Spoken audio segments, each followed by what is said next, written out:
Hi, good morning. I am Dr. Harvey Loomstein. I'm the clinical director of Biotech Institute, and I want to welcome you to today's episode. That's a good word. Um, for the health of it. Our guest today is Amy Hartshorn, and that's her new name. She just got married. And Amy, I've known Amy now for a couple of years, I think. And she is, and her whole thing is green living. We should pay attention to what she has to say because we're going to have to take up a lot of what she's going to teach us today. If we're going to heal ourselves, we have to be really able to, we have to be really able to grow our own food. Most of us can't do that, but Amy can teach us what to buy, when to buy it, where to buy it, etc. So, Amy, do your thing. Well, thank you so much for inviting me to speak. And hello, everybody. And actually, I just finished farming for the last 4 hours and quickly came up and washed my face and hands to get on this call with you guys. So, this is my organic farm in Vermont that you see behind me. And we grow organic vegetables and fruits and flowers. And my husband also makes maple syrup. He's fifth generation maple syrup, maple sugar maker, we call it up here in Vermont. And for the past 34 years or so, I have been fully immersed in green living as well as holistic health. So for me, green living encompasses what am I eating? What am I cooking my food in and storing it in? So all those different decisions in the kitchen, as well as what am I bringing into my home for cleaning products and body care, and what am I even building my home with? Am I using, Formica countertops versus solid stone? All these different questions about the things that we have control over. That's really where I like to focus people's attention, because I feel like there's so many things going on that we have no control over. But what we bring into our home as far as food and household products and building materials sometimes, as well as the types of choices that we're making for healthcare. And when you look at the statistics of how many people are on pharmaceutical drugs and how many people have some kind of autoimmune disease or, all kinds of different conditions, it seems like these numbers have skyrocketed. And so one of the best ways that we can protect ourselves is by making better choices. But how do we always know what those choices are and whether they're actually making a difference? And I think that seems to be one of the biggest concerns that I hear from the women that I work with. And I'm curious for you guys on here on this call, is that something that you think about? Like, I know I'm trying, but is this really making a difference? Does anyone want to raise their hand if that's them? Okay, cool. I see some hands. Great. So one of the things I think that really sets me apart from other green living experts is that I talk about the problems and the solutions and give different swaps. However, the big missing piece for me was the framework for how to make the decisions, like what questions to even ask. And I think that's where I have a course actually that I just released not too long ago called the Non-Toxic Kitchen Reimagined. And that goes through this framework process of looking at, okay, what am I cooking with? Is there heat touching the food, and does that make a difference? And what am I storing my food in? And even as far as preparing it, am I using a wooden chopping board or am I using a plastic one? And every time I make any cuts in that, am I releasing microplastics into my food? So there's so many different questions that we have to be thinking about when we're trying to live this less toxic, more eco-friendly life. Do you want to ask a question? Yeah. I have you hit me when you said, do we have Formica countertops? Ah, I want to go because that was when I was a kid. That was a big thing. We used to have tile, ceramic ceramic, or, yeah, oh, that's good. ceramic tile, Yep. and then we went upscale and got Formica. So Oh, now I would wonder, what the issue is with that. Right. So we are inundated by plastic, and Formica is a type of plastic, just like vinyl. Vinyl floors are very popular because they tend to be cheaper than solid wood and ceramic tile, which is a good choice.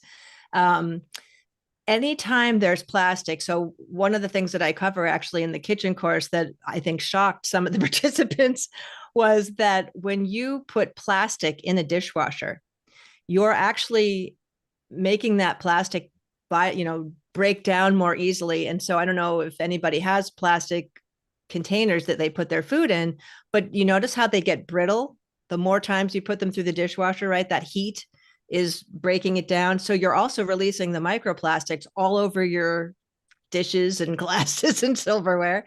And so, that's going somewhere when it leaves your dishwasher. And so all of these different things that we've come to believe are convenience things that have been given to us and created for us from these manufacturers, a lot of them carry issues. And so one of the biggest problems is that we actually have more toxic air inside our homes than some of the most polluted air outside. So Yes. LA, maybe that outdoor air isn't quite as bad as our home if we've just gotten new carpets, for example, or we're using toxic cleaners like bleach and even body care products, shampoos, conditioners, soaps. I mean, pretty much everything that has been made for us for convenience has been made with synthetic chemicals and oftentimes toxic ones. And so I don't want to completely overwhelm people. So here's my first tip for you. One of the things to look for is do any of your products have fragrance, the word fragrance or parfum in it? That is one thing that is ubiquitous to all kinds of products. And that's where a lot of toxic chemicals hide. And actually, one fragrance can be a couple hundred different chemicals, believe it or not.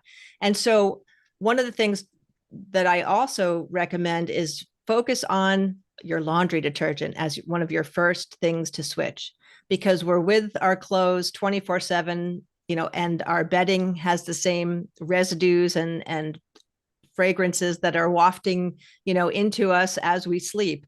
So one of the things, if you don't want to go fully to the non-toxic, which sometimes are more expensive, I will definitely admit that, I buy something called Clean People. It's more expensive than, Tide on the shelf of the supermarket. However, I feel like it's so much more worthwhile because I'm investing in my health by choosing these better products. And I think that's one of the overframes that I want people to understand is that, some of these things are going to be more expensive. We know organic food will cost more, and there's a lot of reasons why that is. And I can tell you because I am an organic farmer. But the whole idea is that we want to invest in our health so that we're not investing in doctors and, medication and all that kind of stuff. So I personally try to stay away from Western medicine as much as possible. And I do it because I'm investing in these healthier products and choosing holistic health tools to, keep me healthy and thrive. Well, let me add a little bit something when you were talking about the perfumes and the Yes. fragrances. My wife decided after all of these years, many years, she was going to try a incense, one of those room house that um, give a fragrance. And after about 3 days, I'm going to quit taking what you give me because I'm getting leg cramps again. Ooh, I said, really? Yeah. Okay. interesting. And I just let it go. I'm not going to pick a fight. But after 2 or 3 days, that I couldn't take it because I got a headache. Wow. And this was I like a said, plug-in, one of those no, air no, it's one of fresheners. the things that has wicks that Oh, come an out of incense it. type of thing. And incense, yes. I see. I And see. and I said, that's what's causing the problem. Wow. So And I she had, took it and put it in the garage. yep. And a couple of days later, I said, how are the leg cramps? Well, I don't know. I did something. Okay. But when you go out in our garage, it sat out in the garage for 2 days. You can still smell it when you I walk believe out. it. And and my eyes water when Isn't I that walk out something? there. Well, I was exposed to toxic chemicals. That's one of the things that made me Mm. sick. Oh, okay. So you reached that. So I always describe it as, our bodies sort of as a container. And every time we're exposed, we're filling that container to the point where, in your case, you had it running over and you were getting all kinds of symptoms, I guess. Yeah. And what we tell people when they have these chemicals. Now, it used to be pretty easy back in the 80s and the 90s when I did this because there weren't as many as there are now. That's true. But I tell them if you get exposed to whatever it is that made you sick, it's going to make you sick again. Why? Because the energy, the frequency of that, whatever it is, that chemical is in there and it's going to affect you. So Mm. I know for me, I stay away from the gardening aisle at Home Depot Oh, gosh. Yeah. because that gets me sick. Or the cleaning aisle at the supermarket, I would imagine, is tough, right? Not so bad. I try to stay away from that. Yes, Because I want to just point something out about that really kind of blows people's minds. That cleaning aisle at the supermarket, all those containers are sealed, right? And yet you can smell that stuff when you walk by. And some of us who, don't have it in our home, it's really overwhelming. Thankfully, I don't have chemical sensitivities, but I have awareness. And I think that is part of the, reaction that I and get. it also comes out of the container. The Right. only thing it doesn't come out of is glass, That's right. Right. It comes but through the everything plastic. else it Mhm. will come through. Yes. Yes, exactly. Right. So even if you have those, tightly closed in your cabinet in your kitchen, it's still releasing that fragrance into your air.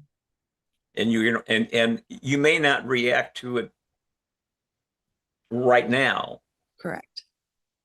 but if your body burden builds up high enough, you will.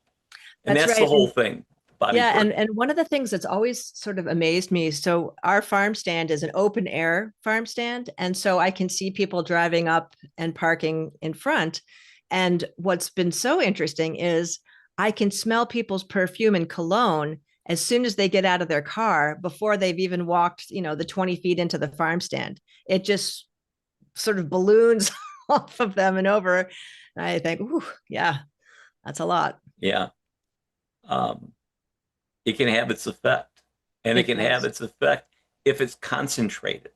Yes, exactly.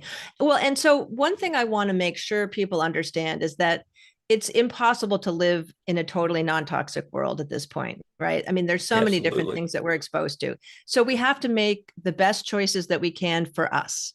And so not everybody can afford to buy, all the best non-toxic products. And not only that, but there's this whole issue of greenwashing, which I'll talk about in just a second.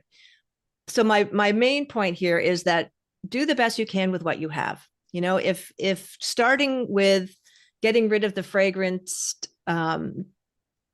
laundry detergents is a good first step for you, and that's all you can do for a little while, that's totally fine because you're at least eliminating something that is causing, potentially causing you noticeable health issues. But even if you don't notice anything, it's still having an impact.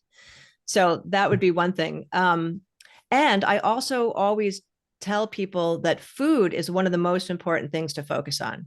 And so, we have so many different chemicals in the US food supply and very different than what's in Europe. For example, there are so many different laws that allow for toxic chemicals, sometimes relatively untested ones, to be in our food.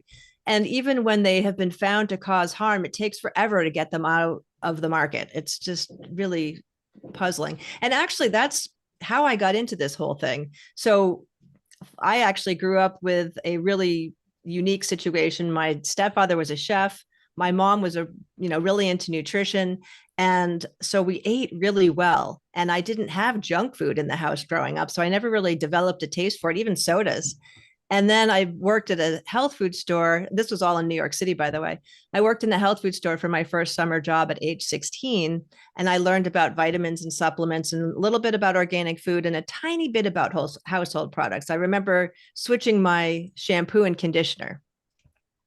But for me, the big aha moment actually happened when I was pregnant with my daughter in 1992, which I'm just giving away my age probably. Um, I was in a health food store where I was shopping every week, and I came upon this little paperback book called The Non-Toxic Baby. And I started reading about all of these toxic chemicals in everyday household products, including baby stuff, right? Like baby shampoo and baby wipes and creams and all these different things. And I thought, how is this possible? First of all, why is nobody talking about this? So this was 35 years ago. And what are they doing to protect us? And then I started to research and I realized they're really not doing a whole lot to protect us, that there are so many things that we've taken for granted, thinking that they were perfectly safe. I mean, I grew up using all kinds of different products that I would not want in my home today. And so I went on this big, research journey, changed everything in my own home, and then started sharing it with other people. So I started doing, writing letters to the editor of a newspaper and getting community events going, all these different things just to raise the awareness, because my goal is to get millions of people aware of the fact that they don't have to be exposed to all of these different toxic chemicals in their food and their household products, and they don't have to be on pharmaceuticals, ideally. Some people, I realize, they have certain conditions that require them, but I think there's way too much of that happening where there are other choices that we could be making that would probably, get us out of that sort of hamster wheel. Well, I'm going to assume since you gave us the hint that you Yes. had your child in 1992, that you were 93, she born was born. Yep. 93, sometime in the early 70s, I was born in 63. So I'm 62 63. years old. Well, your mother and you used products that were they were the same product, they were manufactured differently back in the 60s. But that's probably true too, actually. Yes. And so that kind of gets me into this whole topic of greenwashing that I mentioned. For those that may not understand what greenwashing is, it's really the manufacturers of different products, their marketing department puts all of these words on the label of the product and also, makes the bottle look eco-friendly, and it says organic, or it'll say non-toxic or biodegradable, all these different things. And so often now that is not the case. It was not nearly as bad back in, yeah, like you were saying, Dr. Harvey, when I was a kid. We used conventional products, but they weren't nearly as toxic, I don't think, as the ones we see today. And so that whole idea of greenwashing is particularly challenging around food because we typically look at the front of the bottle or package and we think that those words mean something, but it's really not until we turn it around and read the ingredients. And if is there anything on there that we don't know how to pronounce? A lot of Yes, times those are the ones we want to stay away from. And now we have genetically modified organisms, which we never had when we were kids. And and there's, and meat. oh And gosh, and then all the lab created meats, yes, the impossible burgers and whatnot, which are just more synthetic, not particularly healthy food that are not even eco-friendly. To yes. produce those things in a laboratory and, big manufacturing facility, it creates a lot of environmental issues. The manufacturing of them creates environmental issues, That's right. right? Yep. Yep. And sometimes you have to go back. I had a case where a man was sick, and it wasn't from his job, and it wasn't particularly from his house, Oh. but it was from his house. He lived downhill from Sherwin-Williams. Oh, yikes. That's what was making him sick. So all the different stuff, Oh pollution that was yeah, coming out of that plant. yeah, coming down, yeah, and that's what that That's just, pollution makes you sick. yeah. It does. And actually, in my early activist days, I went to a clean water summit in Chicago, I think it was. And I met all these unbelievably brave and courageous, mostly women from Louisiana and Mississippi. And they were living in what they called Cancer Alley. And there was so many assaults from these different plants that were making everybody sick, and there was nobody defending them, other than finally these nonprofits that started to realize what was happening and started to advocate for them and with them. But yeah, it's a lot to deal with. So back to I the whole idea of like doing the things you can control. Yeah, I tell people don't drink the water in Louisiana and South Texas. Don't drink it. Well, I actually recommend that anybody that's on any sort of municipal system get a really good filter, and even one for your shower. There are some good shower filters nowadays that actually take out more than just the chlorine. But yeah, I we're lucky enough to have a really good well, but I've lived in other places where I had to have water filters, and I think it's kind of essential these days because one thing you can check actually is if you go to environmental working group, so it's ewg.org, and there's a water database in there. If you put your zip code in, it will tell you all the different types of contaminants that are in your, zip code's municipal drinking water. And they kind of tell you what the EPA thinks is safe, and then they tell you what they think is safe. And you'll see a huge disparity between those two. And they'll also tell you that those chemicals are not in our water.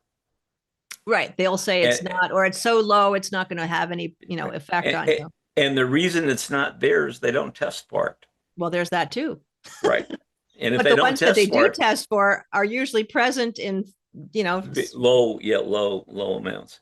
yeah. Do you have on your website, do you have a place where you can get those shower filters?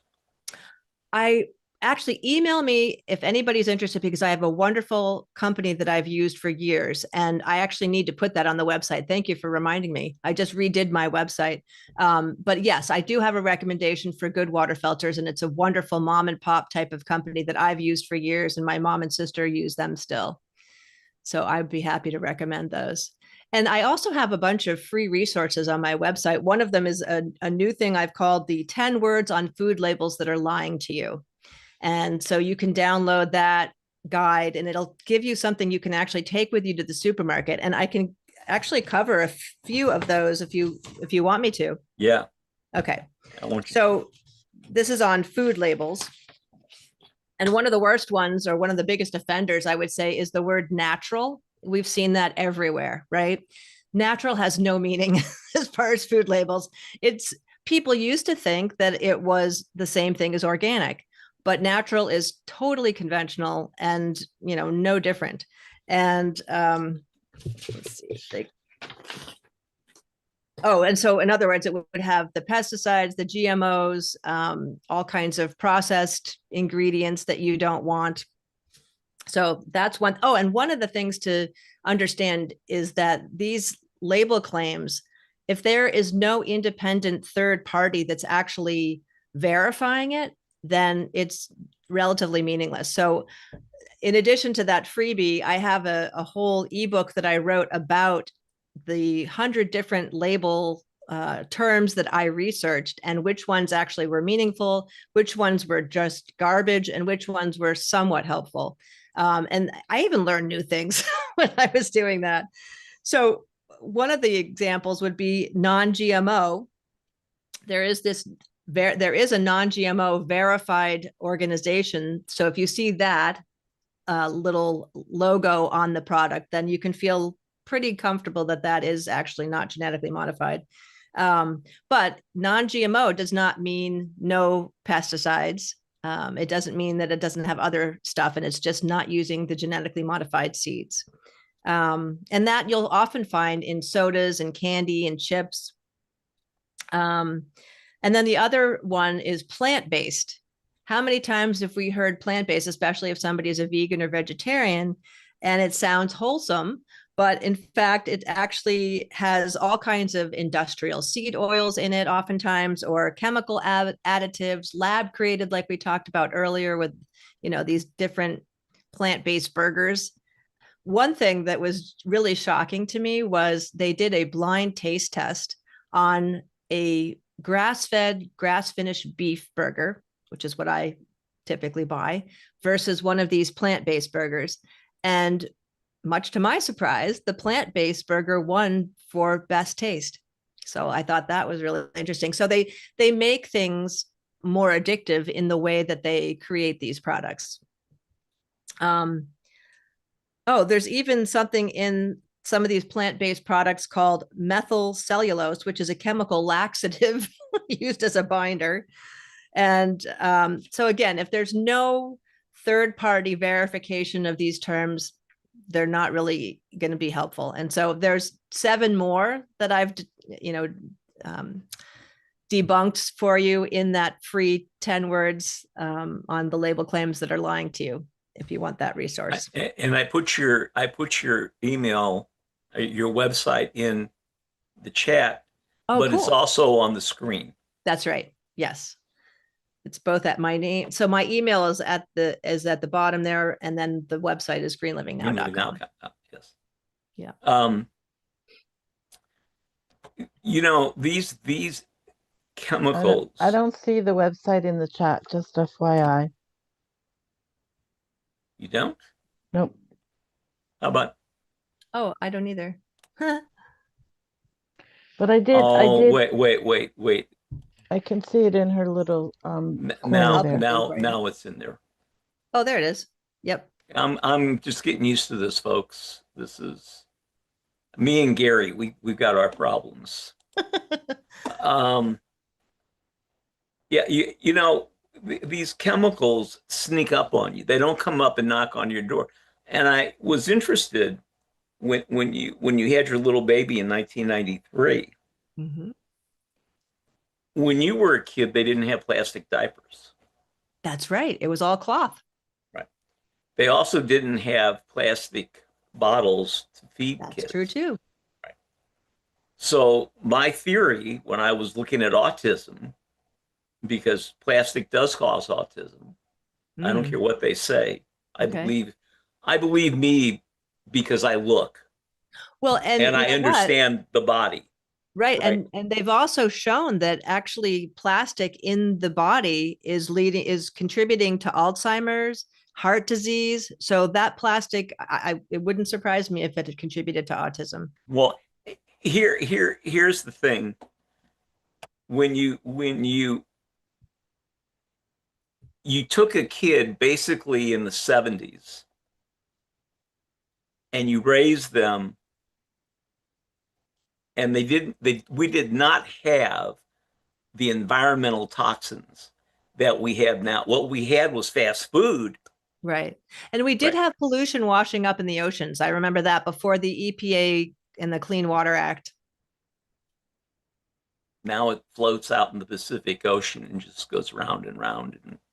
Yeah. And I think, to your point about autism, the whole plastic issue is, I don't think we even really realize how bad it is, because one estimate I heard is we eat about a credit card size worth of plastic every week. So as I mentioned in the beginning about the dishwasher and putting plastic in there and, having all those little microplastics, it's also happening in our laundry when we're doing our laundry. Especially one of the things that always has bugged me about those fleece type materials, that's all, even if it's recycled plastic, it's still plastic. So, I mean, that's a whole nother topic, is the clothing that we're wearing. Are we wearing plastic all the time? I think we are. And we don't know, we don't know the pH of your sweat. That's an interesting thought. Okay. And we don't know how it's going to how your pH is going to be different than my pH and how it's going to interact with your clothes. And when we were kids, everything was cotton. Our underwear was cotton. That's right. Our shirts, our pants, the skirts, everything was cotton. So how do we go back to that? Well, I think there has been a movement to go back to that. Actually, one of the people I interviewed on my podcast, because I have a Green Living Now podcast, and she created a not cotton, wool diaper company. And then because she needed it for her own child, and then she saw that there was a demand for wool diapers and cotton diapers. And then she created a clothing line. So there are different people, that are creating these. I don't know that it's mass produced yet, but there are options for organic cotton clothing or wool clothing. I've purchased them when they're on sale because they tend to be pretty expensive. Um, but I'm trying to like weed out any of my plastic, which is really hard to do. There's so many people have given me gifts of clothing that are polyester and whatnot. So, And in our society, see, what really happened long about the late 70s is women returned to the workforce. mm, I mean, there's sociological, I can't get away from my education sure, and what understandable. and so women return to the workforce. We had the baby boomers come out who then got married and had more kids. And so time became a commodity. Yes. That's the whole convenience food and Right. convenience product And era. so you can get a shirt. Well, let me go a different way. So if you were had to come home, and believe it or not, my wife and I just had this conversation Sunday or Oh, Monday. yeah. Yeah, about cooking dinner because both of us work and we weren't satisfied with the companies that delivered every day, delivered your Mm, meals in bulk. right. But we went to this really nice restaurant called the something dog. I don't know, Lazy Dog, I think. Okay. And they have little dinners that you can buy. They're around $11 or $12, and you got the entree, you got a side, Oh, make a wow. salad, and they don't deliver them yet because that's how we got into how do you get them. They're not convenient around the street. They're probably 10 miles away, but their food is good, Oh, that's awesome. and you're better off to buy. We eat meat once a week, Oh, and we eat wow. fish and chicken. Yeah, I think you have to eat meat. For And me, I do because I actually did try to be a vegetarian. I had given up red meat for quite a while. And then I was a vegetarian before I got pregnant. And I found I did not have, I'm usually very energetic, but when I was totally vegetarian, I did not have the energy um, that I need. And so for me, I've always struggled with that whole decision about, having an animal's life taken so that I can eat it. But I also feel guilty when I pick a bean off a plant. So, you know, you got to eat. So, um, meat has some amino acids in it that food plant-based doesn't. that's correct. And it And really is B12, I important. think, too, right? Oh, well, yeah. I mean, here's what I tell my people. If you have to take um, there are some vitamins that you actually, when you get up to our age, I would assume Yeah. you got to take, and it's the B vitamins, the whole array, and you need to take good ones. Right. Yeah. Do you know much about liposomal vitamins? Because I had a guest recently, Dr. Jess Armin, that talks about all the best vitamins are actually these liposomal ones. What do you know about those? Well, that's something that takes a molecule of fat and puts it around the vitamin, Right. and it goes through your stomach and into your gut. Right. So therefore you're feeding the cells as opposed to having it just be processed through your digestive system. Is that the No, no? you're processing the the the the stomach is there to churn and dilute and break up your food Right. into fatty acid chains. Yep. So it'll destroy a lot of the vitamins. They'll be destroyed before they get into your gut. Right. So Oh, what okay. this does Before is they get into bypass, your gut. right? This bypasses it, and your gut, I see. right, through your gallbladder, it takes care of the fat. Right. Liposomal is just fat, Right. So right? it's basically protecting those vitamins so that they can get into your Right, gut through the right. stomach. Gotcha. I mean, the best way is if you find something that is a liquid. But even then, if you take the right kind of vitamins, like for me, I Hmm. take methylated B vitamins. Oh yeah, I've Made heard a that too. big difference in my, well, I can have a problem with the meth. I don't want to go into the weeds. It's a Okay. way that you digest. Oh, Okay. And some people have that problem. And when they do, they can feel tired. They can feel lost. That it you can, I think you can take a test. You can take a DNA test hmm. to see if you have that. It's a one-time thing. It might be worth it to take. Hmm.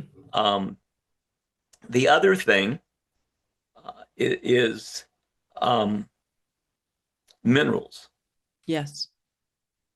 and you have got to take a multi-mineral. Yep. Why? Because your body is a battery, Mm. and the battery runs on making electricity. And what makes electricity? The minerals. Interesting. Remember back in chemistry, the little pluses and the little minuses, and then they come together and right. Yep. So you have to have that. And you absolutely must have the right set of minerals Hmm. because you I was talking to a guy yesterday and when we went to this restaurant on Sunday or Monday, I don't remember. Uh, and they had Brussels sprouts. Hmm. Brussels sprouts are great um, prebiotics. Oh, okay. So they feed the good bacteria. They feed the good bacteria, Yep. right? And then if it feeds the good bacteria, that means your colon, the big colon, is going to be healthier. Right. So it's we're God made us so that if we take care of ourselves, we'll live a long time and we won't get sick. Right. Right. And I think that's a really important point that we want to emphasize that, our bodies are designed to heal if we give it the right things that we need. So the right nutrients, like you were saying, the right, foods, which deliver some of those nutrients as well.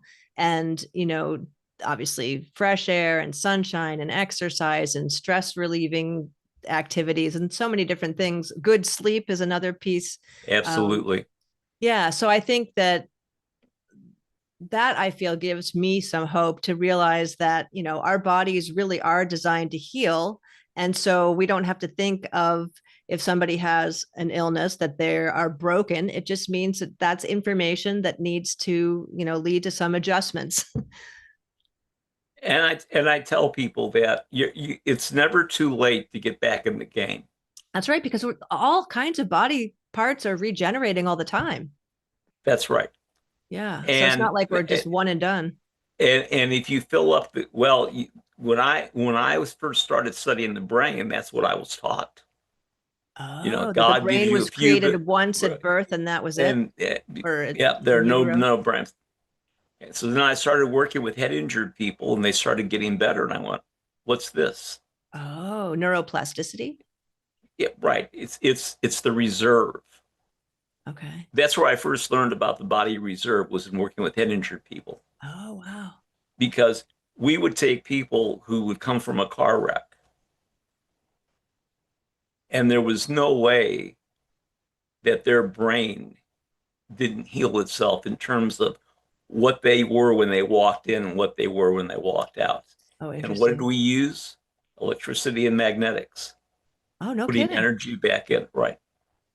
Yeah, Wow. I was using magnetics to treat depression back in 1985. Wow. Cool. Yes. But I Huh. couldn't tell people that because they'd come and arrest me. Right. Uh, Not the typical protocol. right.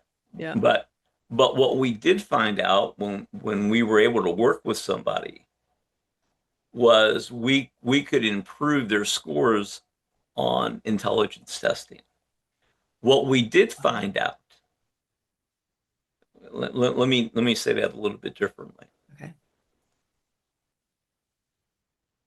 We improved their functioning. Ah, I'm not sure we improved their scores on testing. okay. We didn't retest them, but we got them functioning again. Hmm. And what had happened is, I mean, you can take a person that has a traumatic brain injury, and you actually can do some things with that person, even though part of their brain's gone, Mm. because you've got redundant systems, That and can the brain, compensate for those. right, and the brain uses the other side to do what needs to be done. Hmm. Pretty But we don't remarkable. believe that Mm. as a medical society. Even when they see it, they don't believe it. And in terms of what you do with food, that they don't even want to do.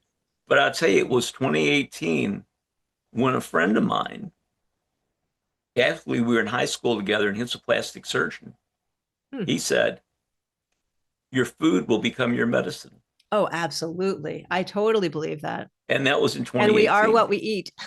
Oh God, yes. Yeah. Yes. And that really becomes the problem with fast food Oh and the gosh. oils that they cook stuff in. Yeah. And people don't realize, but your body needs certain things. Hmm. And if you don't have them, it's going to struggle. Right. And people will end up eating more food than they actually need because the body is saying, I'm not getting what I need. I need more. I need more. And so, that leads to obesity and all kinds of other things. And around what happens is you're not digesting your food. Mm. So I saw that you're actually starving to death, Ugh. which is why you keep eating and eating and eating, Yeah. because your body is going to run until the day you die, Hmm. and then it quits running. Right. It's just that simple. And your body is designed to keep you running, Right. and it does that by turning off systems. Right? That's when you end up in a hospital. Hmm. But until then, your body is really great at storing waste that Hmm. doesn't come out. It can lower the need for the electricity down so low that getting up from the chair and going to the bathroom is a struggle. Mm. And that's your body shutting down. It's running Yeah. out of energy. Right. So if you can put the energy back in, and and and how do you do that? You do it with food, you do it with exercise, you do it with breathing and the air that Hmm. you breathe, and most importantly, the water you drink, Right. and the minerals and the vitamins that your body at certain ages need. Yeah. And one thing that I've heard a lot about is vitamin D3. Most of us are deficient. And what I think, Probably not you. not me, probably not Mm-hmm. me in the summer, but in the wintertime, it's pretty Yeah, cold and dark yeah. in Vermont. But one of the things that I always recommend to folks is to, when they go out in the sun, at least be there 15 to 20 minutes without putting any sunscreen on, because that's one of the ways that your body will then manufacture that D3 for you. The whole topic of sunscreen is another And the thing to 15 to 20 minutes isn't going to hurt you. You're not going to get a sunburn exactly, in unless 15 to 20 you're minutes. really, really, light skinned and burn easily. But I And you're think at the equator. yes, yes, exactly. maybe you have red hair and very pale skin. But yeah, so I think that's very important. And thankfully there are good quality sunscreens that you can use that don't have all the toxic stuff in them. I think the brand I'm using right now is Caribbean Soul, which, because if I'm out in the sun for 4 hours, I'm definitely wearing a hat and going to put Right. some sunscreen on because I don't want to burn. But your body's still getting the ultraviolet That's true. rays. That's true. Um, you know, what happens is we read stuff and we overreact. Sometimes. And I remember walking past some mothers who were watching little kids, 2 or 3, and they were eating dirt. And their mothers just freaked out. I said, let them eat it. Let them eat the dirt. They're not Like the going to do it farm for long. kids. Right. They're not going to do it as a meal. Right. But what is it? It makes your immune system work. That's right. And you get all those good microorganisms that are in there. Well, assuming you're on healthy soil. I mean, hopefully you're not, eating soil around a highway or that's just been sprayed with pesticides. But Right. yes, I that's one of the things I talk about when I do my farm tours is how those microorganisms in the soil are what make the soil alive and healthy. And actually that's the foundation of organic food is you build a healthy soil to grow healthy food. And, breathing some of that soil actually has scientifically been determined to create some of the happy hormones. So that's kind of a neat little fun fact. And the other thing is it's a process and you can't do it all at one time. That's right. You So got start with one thing. One thing. Yeah. And then move on to a second. And Right. if you go out, it's interesting. We went to breakfast with my grandson yesterday, and we were talking about food, and he was talking about he doesn't eat fast food. He said, "Do I eat fast food?" No. He eats it He's now? 17. He's 17 and he doesn't eat fast food. Okay. I mean, he's an amazing kid, but he's well disciplined, much like his mother, not like his Right. grandfather. But he has read enough and he knows what peak performance is. Oh, so is he into sports or Oh yeah, something? yeah, Oh, he's okay. into No wonder. sports. And I think that's great. Yeah. I don't know if his friends are like that or not, but I would assume they're sort of like that because Or they maybe all they get inspired by him, hopefully. and when we met he and his sister, my wife and I, we went to an Italian restaurant that was cooking whole foods. Oh, how lovely. They were using butter to cook with. Yep.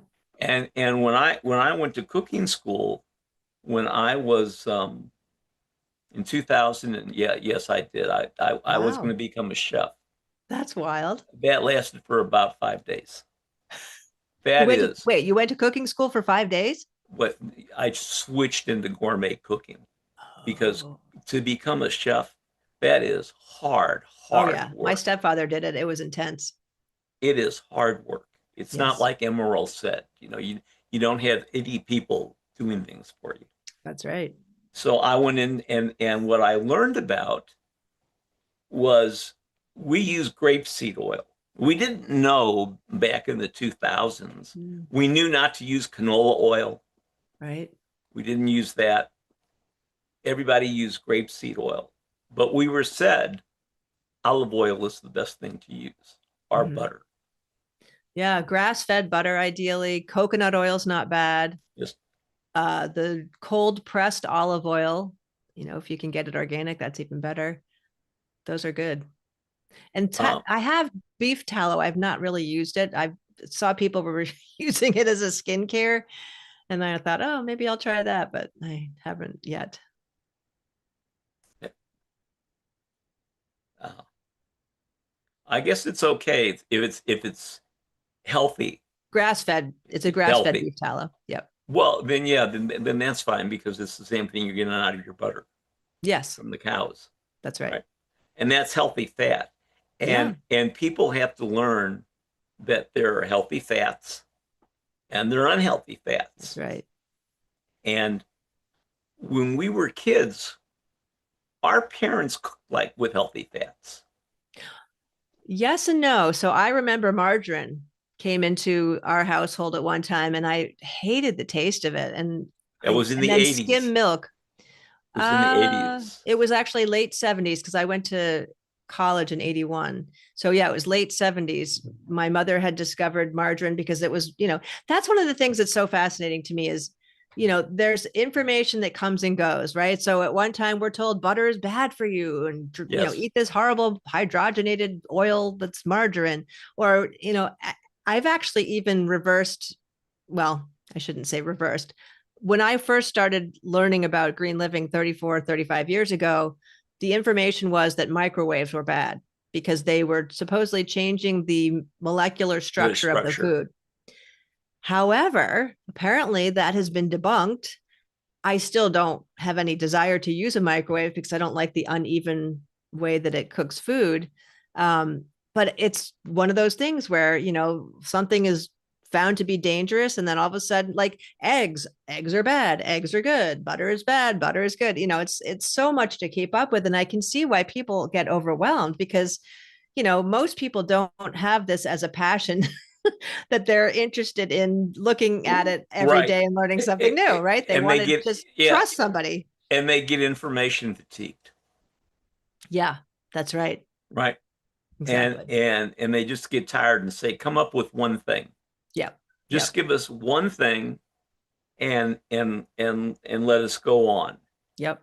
And the problem is, who do you think comes up with those studies? Oh, I'm sure they're paid for by manufacturers most of the time. I'll tell you, when I was in graduate school, I could rely on what I read. Oh, is that right? Yeah. I knew that if I went into a deposition and I had scientific research, by golly, it was valid. Wow. I'm not sure I can do that today. I don't think it's, yeah, I don't think you It, can. in fact, yesterday I was talking to my friend, um, and we were talking about cranial nerves eight for which is your hearing, Hmm. and treating that for post concussion syndrome. And I Oh, went, wow. But then I saw who wrote the article, and he said, we can't get the data, but it sounds like it'll work what? because the company that makes the equipment came up with with the treatment. Wow. And why did it get fast tracked? Well, it's there to help the soldiers because you got Oh, 20 of them dying every day, and a lot of it's dying from post traumatic stress. oh, that's They, awful. they can't stop it.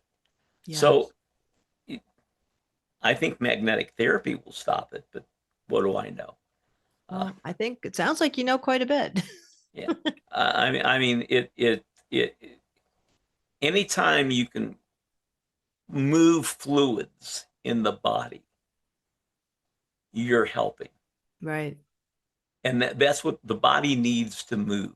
That's Yes. why it vibrates, Yep. and as long as you're moving those fluids, you're getting healthy. You're eating healthy, and one of Especially the lymph, right? oh, absolutely, Yeah, I've seen this new thing that, once you watch one ad, you see 10 more about the same thing. But I've seen these brushes instead of what do they call them? they're Some kind back of, brushes that well, you use. those, but also this is instead of the stone that you can use to move the lymph in your face, it's like a brush, that's Yeah, about this big. It looks kind of cool. And one woman did an interesting, she had something covering one half of her face. And so she did the brush on one side and then she took the cover down to see the difference. And I'm like, yeah, actually, I can see a difference. Her other side was much puffier and the side that she brushed looked pretty good. So I thought, okay, maybe that's worth $20. Maybe I should get one of those. Well, but that also means she doesn't move much. Oh, that's probably true. Because your lymph system, it's water and it goes to its own level. Right. And it's And being the skin, pumped. right. Well, no, it doesn't have a pump. That's But why when you you got to move. when you Right. move, that When you creates a move. pumping action. And so it fills up the bags under your eyes it's going to go wherever there's less resistance. Yeah. So you can get it out of your face, but is it going to Right. come back? Right. And that's when you get into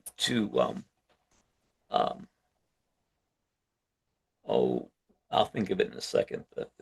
Well, there's a couple of things that I looked into for this kind of topic. In fact, those little sort of mini tramps that you can bounce on, and then also those vibration plates. Yes, both of those are supposed to be quite good, right? they are. Yeah. And a lot of people who have problems with their feet, the pins and the needles, that can come from insulin resistance. Oh, is that right? Yeah. What we're finding out now is most of these metabolic disorders come from insulin resistance. Wow. But we didn't have a way to measure it. Right. Wow. We didn't have a way to measure it, but we got something now called continuous glucose monitors. Oh, right. So when you eat something, you can see it go up to 200 and go back down. And over time, it causes damage to your tissue. Because you go up and down? Up and down. Oh, interesting. And when you come down, you go down as low. You don't go down as low. Well, we had a great discussion. Yeah. We had a few people who asked us questions, make comments. And this was really great, Amy. I'm going to do this again with you as soon as I get my course set up where we're going to do a course where people, you can have a whole day of just working with people. Awesome. Because we got to teach them. And we have to do something to negate the problems with our information and what's fed to us. Yep. So I would love to encourage people to take advantage of my free resources on the website. You know, I have that 10 words that food labels are lying to you about. I have a weekly newsletter called the Notes from the Green Rebellion. So if anything that you get on the site, you'll automatically be added to the newsletter. And then I've got, various courses and the podcast and other things for people to check out wherever they're at. Olga, how are you? And I saw John came in a while ago. Yeah. Hello, Dr. Harvey. I'm good. Thank you. How are you? I'm fine. But we're at the end. But I'll tell you what, put your email address in and I'll mail you the link for the copy. Okay, thank you. For some reason, it said it was 11 and maybe it just messed up the time zone. Oh, it was 11 Central. Oh, 11 Central. So it's not. Oh, okay. So I thought it was 11 Mountain. No, it's 11 Central. John, do you have any questions? I don't have any questions at this time. Thank you for having me. Okay. But Olga, put your. We probably have your email address if you're here. Okay, yeah, and I will send you a link to get the recording. We are working on putting this on our website. So that the next time it goes out, we'll say you can get the copy and here's the link to the copy. Little by little, we're acting like grown-ups. Little by little, we Don't do it all at one time, but we're getting there. Okay. Well, Amy, thank you so much. I really appreciate this. This was really great. Oh, good. My pleasure. I really enjoyed it. And I'm glad you were. We will do this again in the not too distant future. Okay, sounds great. All righty. Thank you, guys.